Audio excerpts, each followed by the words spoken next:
ये जो हमारी उपासना है वृंदावन नित्य विहार रस की, ये ना कोई शास्त्र स्वाध्याय करके जान सकता है, ना कोई कर्मकांडी कर्म प्रतिपादन नाना प्रकार की जो शास्त्र शैली है उससे जान सकता है, ना कोई धर्मात्मा धर्म करके जान सकता है, ना कोई वैरागी वैराग्य करके जान सकता है।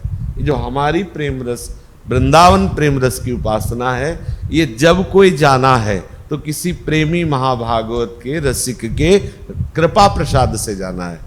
रे मन रसिकन संग बिन रंच न उपजय प्रेम, इस प्रेम का। अच्छा, रसिक महापुरुषों का जो संग और सानिध्य है वो ऐसे होता है, जो शुद्ध उपासना का स्वरूप उसमें इसे नहीं रखा है, वो है स्वयं का समर्पण, स्वयं का, क्योंकि ये स्वयं के रसिकों के समर्पण से आएगा। नहीं तो त्याग वैराग्य योग आदि के अगर धरा से देखा जाए तो ब्रह्मा सनकादि नारदादि शिवादि से बढ़कर तो कोई है नहीं। और वहां कह दिया गया संभाव्यो विरंच नारद शिव स्वयं भुआ देर नया, ये संभावना भी नहीं कर सकते इस रस की। इसके लिए सर्वतोभावेन बस बात यही है कि मैं श्री जी की हूं। अच्छा, इसमें खास बात एक और ध्यान रखनी है कि आज अभी हम मरे, ये हम काम की बात बता रहे हैं, आज अभी हम मर गए। जो कर्ता भोक्ता था अंतःकरण धर्म से, मैं मरा, तभी आपका समर्पण होगा। अगर वो बचा रहा कर्ता भोक्ता भाव तो समर्पण नहीं होने देगा। मैं मरा, जा ही तो रहे, सब नहीं जा रहे। देखो आज सूचना देवी जी पधार गई, श्री बाल कृष्णदास जी की शिष्या थी। कुछ समय पहले शोभन सरकार, बहुत ही उनकी बहुत कृपा प्राप्त हुई। ऐसे जैसे उन भला रहते थे तो उनके लिए दुग्ध आता, जैसे दर्शन के लिए गए तो ऐसे पिलाते थे। बच्चा, ये संसार बहुत बड़ी खुजली है, इनके बीच में मत बैठना, गंगा किनारे एकांत रहना। जब नैष्ठिक ब्रह्मचर्य में थे, और भिक्षा मांग के गंगा किनारे पाना, हर समय भजन करना। अगर संसार की खुजली लग गई तो परमार्थ से भ्रष्ट हो जाओगे, सरकार कहते हैं। बड़े ही चमत्कारी महापुरुष, सुना कि वो भी अंतर। तो जाना है ना, हम आज से निश्चय करते कि गया ना हमारा कोई, ना मैं किसी का। अब जब तक ये शरीर का पोषण करवा रहे हैं श्री जी, तब तक जल दो, भोजन दो उचित, रात दिन भजन करो। ना बने तो इंतजार में बैठे रहो, जाना है। अगर आपको श्री जी मिल जाए तो बता ला है। ये एक होता है कि करके प्राप्त करना, एक होता है हो के प्राप्त करना। करके प्राप्त करने वाले में हमारा डिपार्टमेंट नहीं, हो के प्राप्त हो, बस होने के लिए सब कुछ हो रहा है। सच्ची मानना, बिल्कुल ऐसे ही चलना है। पर ये मरना नहीं हो पा रहा, कठिन बात है। अभी तो कह दिया हाँ ठीक है, क्योंकि अभी भागवतिक प्रभाव है इस समय, तो आपको लगेगा हाँ ठीक है। ये जो मन में बार बार सुख की आकांक्षा है, एक लेवल होती है, जो जितने धरा का अंतःकरण होता है उतनी उसकी सुख की मांग होती है। जैसे आपके अंदर ये 5 भौतिक भोगों की मांग है, तो आपकी धरा वही है। थोड़ा आप और उठेंगे तो स्वर्गिक भोग आपके सानिध्य में आ जाएंगे। यहां कोई नहीं देख पाएगा, लेकिन वो आ जाएंगे, क्योंकि आपकी धरा वहां पहुंच गई। तभी कहा है ब्रह्मादिक के भोग सब, जब विष सम लागता है, विष के समान ब्रह्मादिक भोगों से भी वैराग्य हो जाए। तो धरा है सुख भोगने की, अंतःकरण की धरा से ही वो आकांक्षा होती है। ये आकांक्षा मिट जाए, अपना सहज सुख राशि स्वरूप है, उसको हमने सहचरी भाव में स्थापित किया है, जो महासुख स्वरूप है, जो आत्म स्वरूप है। ईमानदारी की, सत्यता की बात है, उसका कोई स्वरूप नहीं है। जो स्वरूप है उसका कोई स्वरूप नहीं है। जो आप कर ले वही उसका स्वरूप है। जैसे आपने मान लिया पुरुष, तो पुरुष हो गया ना। पुरंजनोपाख्यान में आता, उसने स्त्री का चिंतन किया तो अगला क्या बना जाके, और उसके अहम में बैठ गया मैं स्त्री हूं। तभी तो भगवान गए और कहा मैं तुम्हारा अविज्ञात नाम का सखा हूं, और उपदेश किया कि अरे मित्र, न तो स्त्री है न पुरुष है, बार बार शरीर में तो आम करके फंस जाता है। ऊपर बड़ा सुंदर पुरंजनोपाख्यान श्रीमद् भागवत में है। जो आत्मस्वरूप है वो न सखा है, न सखी है, न स्त्री है, न पुरुष है। आप उसे जिस भाव में कर लें वही है।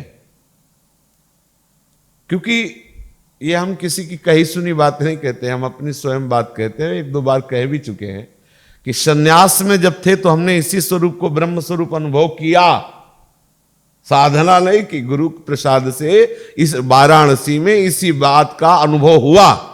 और वही जिसे हम ब्रह्म स्वरूप मान रहे थे, उसी को जब हिताचार्य की कृपा हुई तो सहचरी वपु की भावना की धारा मिल गई। तो आत्मस्वरूप क्या है? वो भगवान है, वो ब्रह्म है, वो ईश है, उसी का खेल है। वही प्रिया है, वही लाल है, वही वृंदावन है, वही सहचरी है। हमारी धरा अंतःकरण की, इसलिए हम इस लेवल में हैं, इसी लेवल की चिंतन होती है, इसी कोटि की, इसी स्थिति की बातें हमारे मन में आती है। हम जैसे जैसे अपनी स्थिति में पहुंचते जाएंगे वैसा वैसा। और अगर कोई चिंतन ना करो तो आप मुक्त हो गए, मोक्ष को प्राप्त हो जाए। कोई चिंतन न करो तो मोक्ष को प्राप्त हो जाए।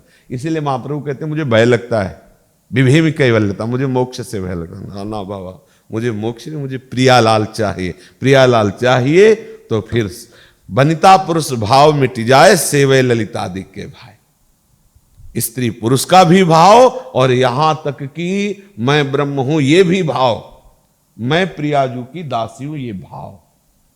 ये भाव करना है। ये सबकी स्थिति नहीं है, क्योंकि कोई सखा का भी तो भाव कर रहा है, कोई दास से भाव कर रहा है। लेकिन जब आप इस भाव में होंगे तो आपको दिखाई देगा चराचर सहचरी और श्यामा श्याम की सेवा में लगा है। आपकी दृष्टि जे भी बदली तो आपको क्या दिखाई देगा कि हित स्वरूपा चराचर जगत ये सहचरी ही बना हुआ है। खग मृग पशु पंछी जड़ चेतन सब सहचरियां हैं और सब प्रियालाल की आराधना में लगी। चराचर जगत सहचरी स्वरूप है, प्रियालाल की आराधना में। ये हुआ क्या? आपकी दृष्टि बदली ना, नहीं तो और भी दृष्टि वाले उनसे बात करो तो कहेंगे सब श्री कृष्ण के मित्र हैं, श्री कृष्ण के दास हैं, या श्री कृष्ण हमारे लाला हैं, या कान गोपी। जो जिस भावना में रत है वह सत्य वस्तु वैसे ही अनुभव कराती रहती है। जो मोक्ष मार्ग है वो इन सब से हट करके है। कोई चिंतन, बोले आत्मस्वरूप का चिंतन, आत्मस्वरूप का चिंतन क्या? कोई चिंतन नहीं होना, न सत न असत। बोले आत्मा का ध्यान, आत्मा का ध्यान थोड़ी होता है, अंतःकरण के विषय का ध्यान होता है। आत्मा तुम्हारा दृश्य थोड़ी है, अभी आप ही तो हो, तो आत्मा तुम्हारा दृश्य थोड़ी। जितने दृश्य सब छोड़ दीजिए तुम। इसीलिए ज्ञानी जन भगवत दर्शन से भी विरक्त हो जाते हैं, समझ रहे ला?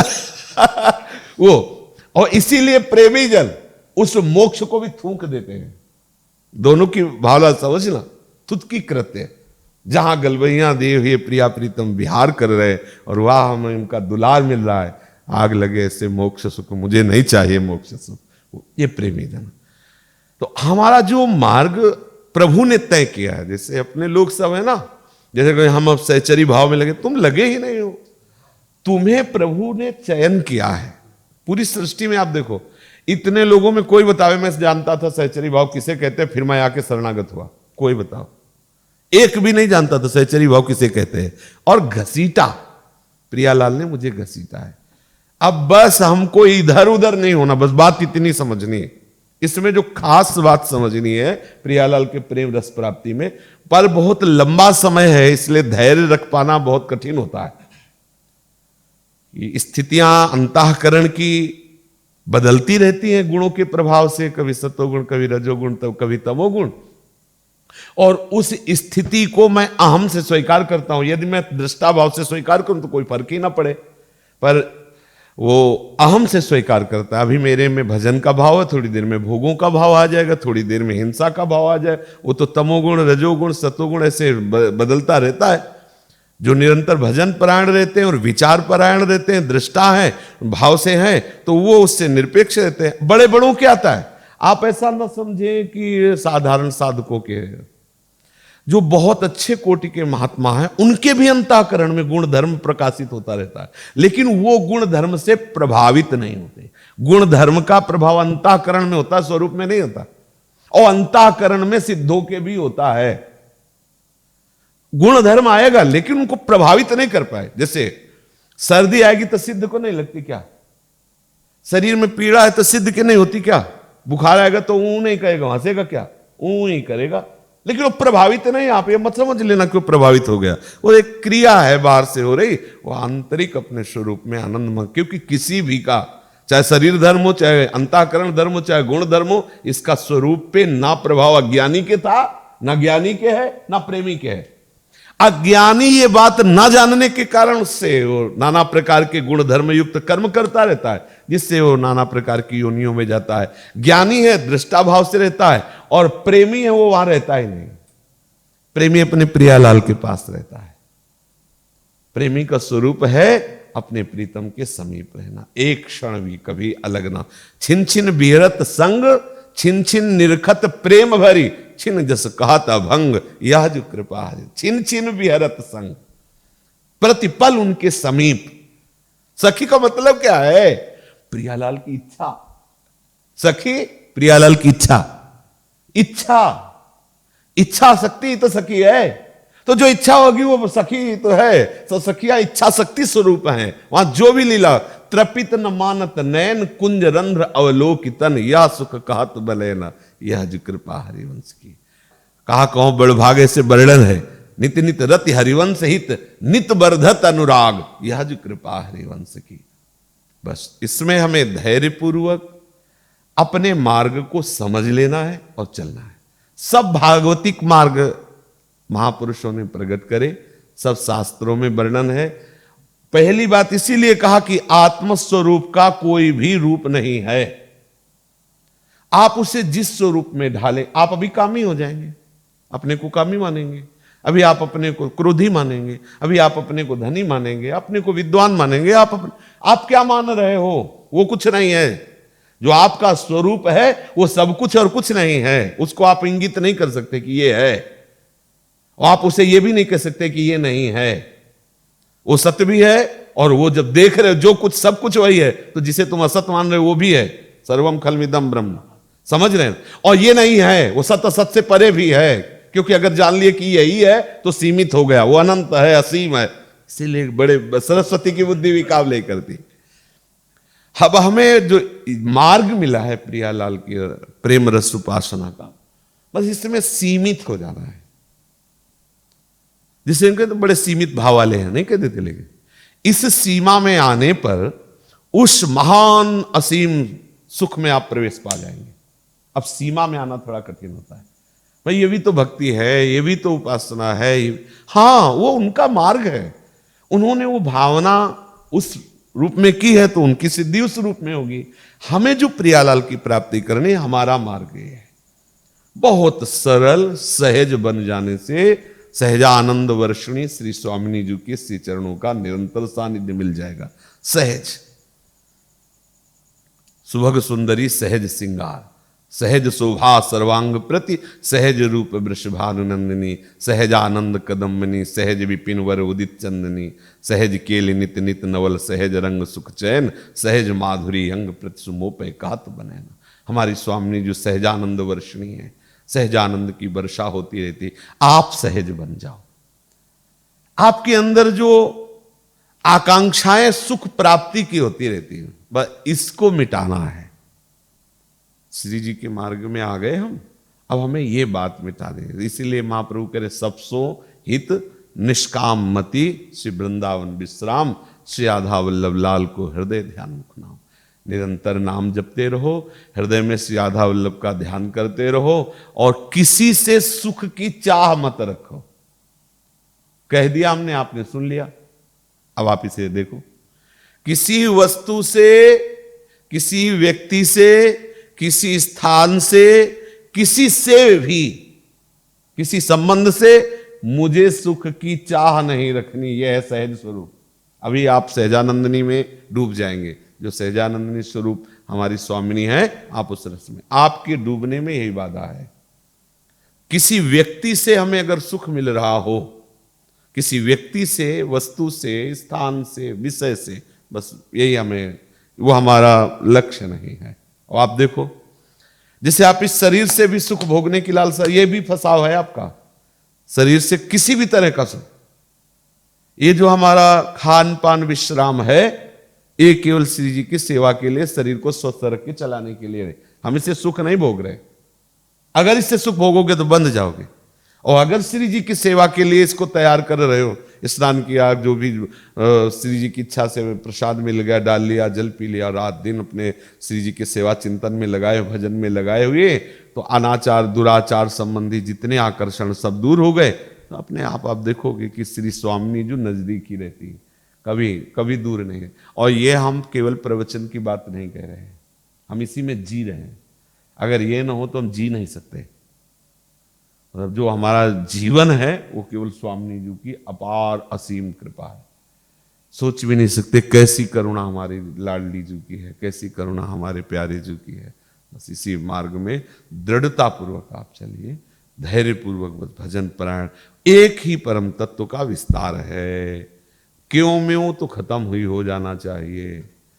कोई कि ये निकुंज उपासना नहीं है, ये ऐसा है, वैसा, अलग अलग सब वार्ताएं होती रहती ना, उसमें सैया विहार, उसमें पहले हम भरने त्रियुगल को गलबहियां दिए हुए देख लें, इसके बाद क्या बिहारो आगे का खुद अपने आप प्रकाशित हो जाए। पहले गेट में तो पहुंचे हम हमारा मार्ग तर्क विवाद वाला नहीं, वाद विवाद कहा नहीं। सेवक जी कहते हैं कोई कुछ कह रहा है, अपने उपासकों को चाहे अपने श्री श्यामा श्याम, श्यामा श्याम का रस प्रकट करने वाले आचार्य, उनकी वाणी, गुरुदेव, उनका उपदेश, बस। क्योंकि वस्तु प्राप्ति के लिए बहुत हमें नहीं चाहिए, हमें बहुत समझना भी नहीं, बस इतना ही समझना है। संतों ने तो गान किया, कोई समझे या न समझे, सबसे हमारी समझ भली, ठाकुर नंद किशोर हमारे ठकुराइन वृषभानु लली। खत्म किया, हमें इतना ही समझना है। उनकी लीला गायन करना है, नाम जप करना है, धैर्य पूर्वक रखना है। अब ये कहने में तो बहुत सरल हो गया, लेकिन इसे निर्वाह करना चूंकि बहुत लंबा समय हो सकता है, अभी भी शरीर छूट सकता है या 100 वर्ष बाद छूट सकता है, और 100 वर्ष तक यही आपको धारणा धारण करनी बहुत कठिन है।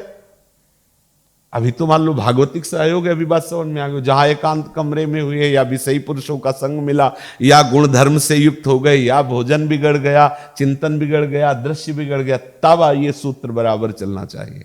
अगर आप बहुत समय तक अभ्यास के द्वारा ऐसा कर लें तो सहजानंद वर्षिणी श्री स्वामिनी जो आपके साथ है, अगर आपसे कहीं चूक होती है तो वो चूक आपको परास्त नहीं कर पाएगी, यदि आप रेखा के अंतर्गत रहेंगे। श्री लाडली जी के चरणों का आश्रय, क्योंकि इसमें वर्णन है मन शिक्षा लीला में कि अवगुण करे समुद्र सम गनत नापन हो जाने। ये मेरा है, बस इस बात से लाडली जो हमारी हर चूक को क्षमा कर देती है, और अपने प्रेम रस, बहुत दुर्लभ प्रेम रस है। सब साधन, सब उपासना के फल एक अलग है, और प्रेम एक अलग वस्तु है, सबसे अलग वस्तु है। मतलब प्रेम एक ऐसी, पूज्यपाद सिवड़िया बाबा जी ने कहा कि आत्मज्ञान हो जाना हम सरल समझते हैं, लेकिन आत्म प्रेम हो जाना, आत्म प्रेम, आत्मरति जिसे कहते हैं, ये बहुत कठिन। ऐसे श्री कृष्ण भक्ति करना, प्रभु की भक्ति बहुत सब कर ही रहे हैं, आप देखो वृंदावन धाम सब, लेकिन श्री कृष्ण प्रेम हो जाना, फिर श्री कृष्ण का प्रेम जो है उससे प्रेम हो जाना। श्री लाडली जो सांद्रानंद घन प्रेम मूर्ति किशोरी, श्री कृष्ण के हृदय का गुप्त प्रेम मूर्तिमान होकर श्री लाडली जी, कितनी सरस उपासना है। धैर्य पूर्वक बहुत काल तक संयम में बने रहना कठिन होता है, भाई यही कठिनता को सरलता में ले आना है। वो कब आएगी, जैसे आज हम कहा कि आज ही हम मर गए, बस ये सोच लीजिए। उचित आहार, मरना तो है। देखो ये बड़े बड़े महापुरुष जा रहे हैं, बड़े बड़े भजनानंदी जा रहे हैं, तो आप नहीं जाओगे तो क्यों? आप समय क्यों खराब कर रहे हो? आप आचरण क्यों खराब कर रहे हो? आप अपनी चद्दर को गंदी क्यों कर रहे हो? जैसा प्रीतम ने दिया वैसे ही वापस कर देनी है, बात बन गई, इनाम मिल जाएगा। इस गंदगी से निकल, मलिना माया के इस क्षेत्र से निकल के गए और आपकी चादर में दाग नहीं लगा तो प्रीतम आपको गले लगा लेंगे। बस निर्दोष भावना की तरफ आप लोग बढ़िए, ये भगवत भावना तो अपने आप प्रकाशित हो जाएगी। आपके द्वारा जो भी गंदे आचरण, गंदा चिंतन, गंदा संग, ये सब माया प्रपंच की बात, साधु में नहीं होनी चाहिए, साधक में नहीं। जब कभी वेग आवे शांति पूर्वक, नहीं सहा जा रहा नहीं ज्ञान काम कर रहा कि आप दृष्टा भाव में, साक्षी भाव में वो सह जाएगा। लेकिन अगर ऐसा नहीं है तो हमारी श्री जी है, इनसे रो, इनसे प्रार्थना करो, पुकारो, बस सब काम बन जाएगा। और हो सकता है आपको बहुत काल तक लगे हमारी पुकार सुनी ही नहीं जाती, लेकिन हर बात सुनी जाती है, हर बात सुनी जाती है। पर थोड़ा हिसाब किताब बड़ा मतलब लंबा है, इसलिए हो सकता है कि आपको काफी समय लगे कि कोई उत्तर नहीं मिला। लेकिन हम आपको सच्ची कह रहे हैं, सच्ची कह रहे हैं कि अगर ऐसे सुई हुई है तो मतलब अनंत माताओं का दुलार लिए हुई लाडली जी बैठी हो, हमने देखा, उनका दुलार देखा, उनका प्यार देखा है। पर वो प्यार दुलार संसारिक नहीं है, वो मतलब हो सकता है कि आपको और पीड़ा बढ़ जाए, हो सकता है आपका विरोध बढ़ जाए, हो सकता है आपका अपमान बढ़ जाए, हो सकता है आपका तिरस्कार, पर लाडली का प्यार वो बढ़ रहा है, इससे मत तौलना कभी। नहीं तो फिर हो सकता है आपको लगे कि कहते हैं कि लाडली जी बहुत प्यार करती तो ऐसा क्यों।